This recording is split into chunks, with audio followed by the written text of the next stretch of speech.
उन्होंने हमें छेड़ा लिटरली, मतलब पास पास आ रहे थे और ऐसे कमर को हाथ लगाना और हाथ लगाने के लिए आ रहे थे, तो मैं बहुत ज़्यादा डर गई कि ये क्या हो रहा है। तो उस टाइम पे समझ में नहीं आ रहा था कि मैं क्या करूँ, तो मैं भाग गई। तो मैंने अपने पापा से कहा। आपकी फ्रेंड भी भाग गई? हाँ, मेरी फ्रेंड मुझे छोड़ के भाग गई।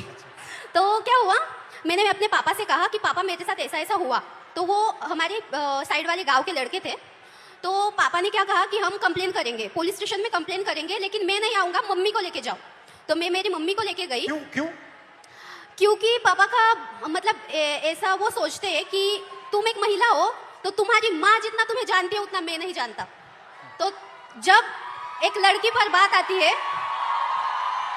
तब पापा भी माँ को आगे रखते हैं। तो हम पुलिस स्टेशन गए और कंप्लेन की और उनको शिक्षा मिली, उनको बहुत मारा गया, पीटा गया। उनको मारा? हाँ, उन लड़कों को मारा गया, पीटा गया। उसके बाद ना कि मेरे घर वाले, मेरा पूरा गांव मेरे अपोजिट खड़ा हुआ कि ये लड़की है और इसके साथ ऐसा ऐसा हुआ है, तो इसे पढ़ाओ मत, इसे घर में रखो और पढ़ाओ मत, क्योंकि इज्जत चली गई। तो इज्जत चली गई? हाँ। तो पापा ने कहा कि नहीं, मैं मेरी बच्ची को पढ़ाऊंगा, और उन्होंने मुझे पढ़ाया, बल्कि पुणे में भेजा। और मैं बहुत ज़्यादा डरी हुई थी कि मेरे साथ ऐसा ऐसा हुआ था, तो अब पुणे में भी वैसा ही ना हो। तो मैं 2022 में पुणे में आई। तो जब मैं लाइब्रेरी से आई हॉस्टल में, तो बस PMPL में बहुत ज़्यादा भीड़ थी और मैं गिरने वाली थी। तो एक लड़के ने मेरा हाथ पकड़ा, मुझे खींचा और स्टेबल किया, और आगे एक महिला खड़ी थी, उसके बीच में मैं, और आगे मेरे पीछे वो लड़का खड़ा था।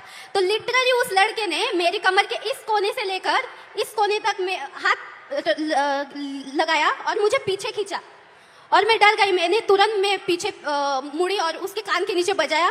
और वह सिचुएशन ये थी सर कि वहाँ पर जो लड़कियाँ थी वो कुछ नहीं बोली। और अब जब मैं स्टेबल हुई कि अब नहीं, मेरे साथ ऐसा नहीं होगा, तो अभी रिसेंटली पिछले वीक में मैं अपने घर से वसई से पुणे आई। पुणे स्टेशन से ट्रेन पर मैं उतरी और वहाँ पर एक ड्रम आदमी था, वो सामने से आया और लिटरली मेरे यहाँ पर ब्रेस्ट के नीचे छुआ उसने।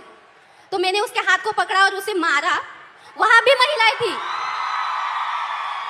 वहाँ पे भी लड़कियाँ थी, महिलाएं थी, लेकिन वहाँ भी उन्होंने कुछ नहीं बोला। मतलब ऐसी सिचुएशन है हमारे इंडिया में, महाराष्ट्र में, कि लड़की के साथ ऐसा होता है तो भी कुछ लड़के होते हैं, लड़कियाँ होती है, वो अपने बहनों की तरफ नहीं बोलती।